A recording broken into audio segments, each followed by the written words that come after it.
Welcome to episode 463 of Nigeria's longest running business podcast, and the only one that is dedicated exclusively to the art of sales and how we can use personal selling techniques to grow our businesses. Basically, how we can expand our businesses and our personal influence by just using simple conversational techniques. These are things that everybody can learn. You don't have to be extremely intelligent. You don't have to be a guru. You don't need any advanced tech to achieve some of these simple conversational techniques that we talk about over here. At the last recording, I made a summary of a session that I just handled recently in Abuja in conjunction with the Aiivon Tech Hub. And Aiivon is spelled Aivon.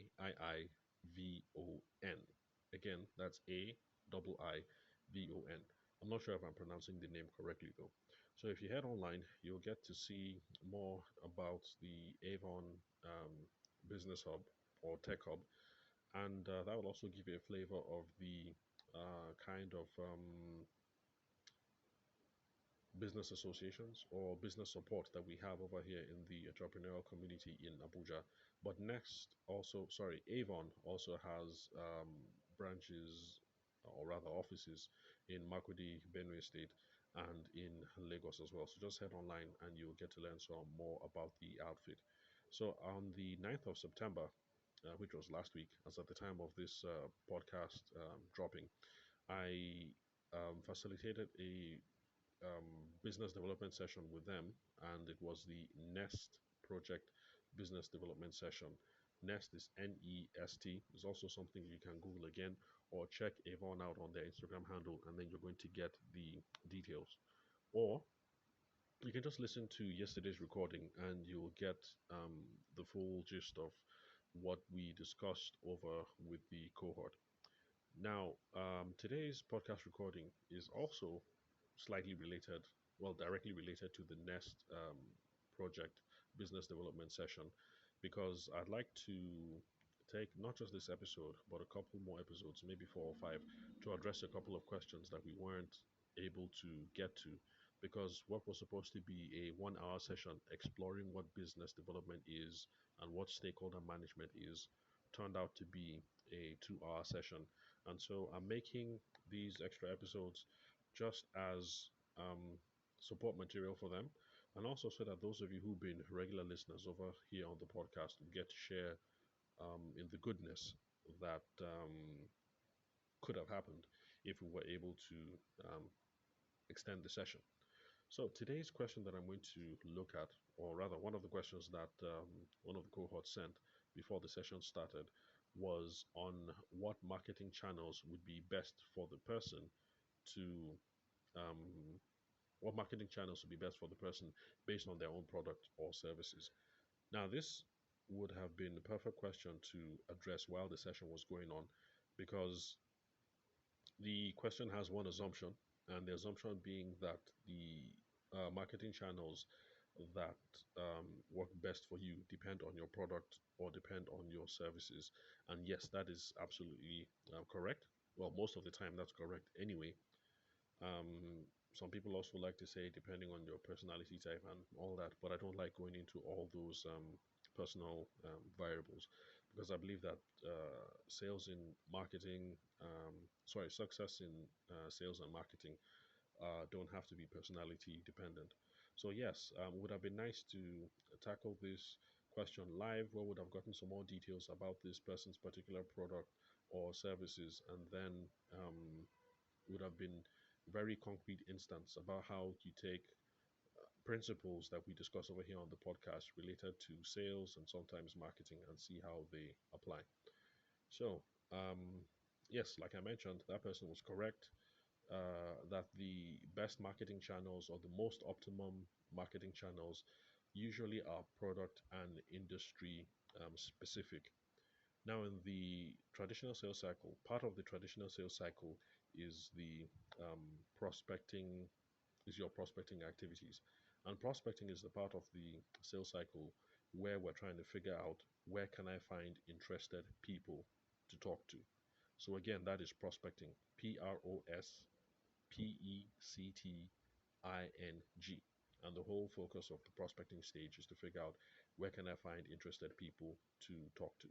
So, just as an example, I'm going to limit it to this particular aspect of the traditional sales cycle. So yes, even though I'm talking about traditional sales cycle, sales is subsumed as part of marketing activities, and you'll find that the ideas that we discuss here also can be regarded as traditional marketing activities as well, because of course marketers are also looking for people who they can talk to. It's just that traditionally the salesperson is usually having one-on-one conversations with folks, while the marketing professional is much more concerned about broadcasting messages across the market. So marketing is usually one to many, one to 100, one to 1,000, one to a million. If you have that kind of budget, let's say your Procter and Gamble, for instance, or your Unilever, and then you can advertise on TV. And then sales is usually one-on-one. So for those of us in the event and the wedding space, that's the kind of marketing that we're used to, really. Showing up at wedding fairs or networking sessions and then talking to one person directly, or a group of people. So for wedding photographers, you're used to talking to the bride and the groom, and the same with the wedding planner. Okay, so back to where I was. Yeah, so the traditional sales cycle, the first step, prospecting, looking for interested people to talk to. And that's going to depend, just like we said at the top of the show today, that'll depend on your product or your services. Now, the part of the cohort included someone in the recruitment and outsourcing space. And so those were some of the ideas that we explored during the podcast about how people in the recruitment and the outsourcing space, they're okay with using flyers in person. Um, yeah, for some reason, I don't know why. I don't think that that's an optimum use of their time. But people in the recruitment space, at least in Abuja anyway, and in some parts of Lagos, they have no problem going around malls, handing out flyers and things like that. So they can hand out flyers in person. They can attend trade fairs. They can also do online advertising, whether it's Instagram or Facebook or Google. They can use all those sorts of avenues to look for people who could possibly need their services, outsourcing services, or recruitment services, or what's the other word?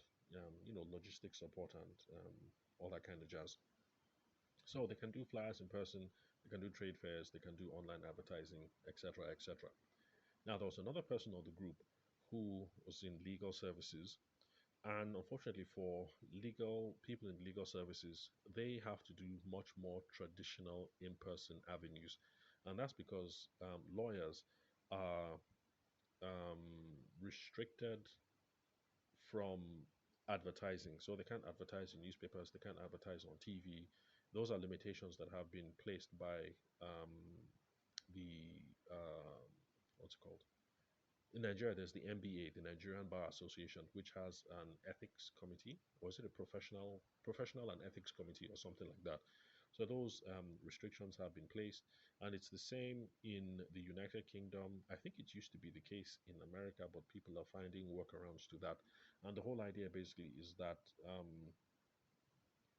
you, I guess lawyers wanted to maintain a certain level of professional decorum, which you wouldn't have if you have lawyers running around cap in hand, trying to uh, beg for customers like other people do. So I guess it's about trying to maintain a certain level of dignity and professionalism. Now, because of these restrictions, people who are in legal services cannot advertise online. You can't do the Google thing. You can't do the Instagram ads. You can't advertise on TV. You can't advertise in on radio. You can't hand out flyers in person. And if you're going to attend a trade fair, you would have to do so in a personal capacity and not because your firm goes to go and take a booth. So um, some you can see how some avenues for marketing, so marketing channels, which would work if you were in recruitment or outsourcing or logistics support, is not going to work if you're in legal services. So lawyers, financial service professionals, people like that, they're stuck with much more traditional in-person avenues. So they have to attend lots of networking sessions. They have to attend lots of MBA meetings for lawyers, ICANN meetings for accountants. What else? What other body is there? Okay, doctors have the um, I know there's a medical association. I just can't remember what it is that it's called. So they have to attend networking sessions, all these professional conferences. What else? Chamber of Commerce. You could attend Chamber of Commerce meetings, register in local associations, other trade associations, stuff like that. So if you are in recruitment, outsourcing, logistics support, travel consultancy, whatever, you can hand out flyers. You can do online advertising. But if you're in then legal services, doctors, accountants, people in certain financial services, then you're stuck with the much more traditional avenues. So this is just an example about how the assumption in the question is correct, that based on your product or your services, the marketing channels available to you will change. So yeah, the person was correct. There's no one size fits all here. So it's something that would have to address on a um, on a case by case basis. So if you're interested in what you've heard so far and you want to hear some of the details of the things that we discussed about on the 9th of September at the Avon Tech Hub with people who were the cohort of the Nest project business development session, then after you're done with this, just skip back one episode. A warning, it's fairly long because that's a 30-minute recording. And of course, it has to be long because this is a summary of a 2 hour session. And you'll be able to get some more details there. So thank you very much for listening to today's recording. I'll catch you guys at the next episode. Thank you very much for your time and attention. If you find the content here valuable, then please give us a rating and subscribe so you don't miss future episodes.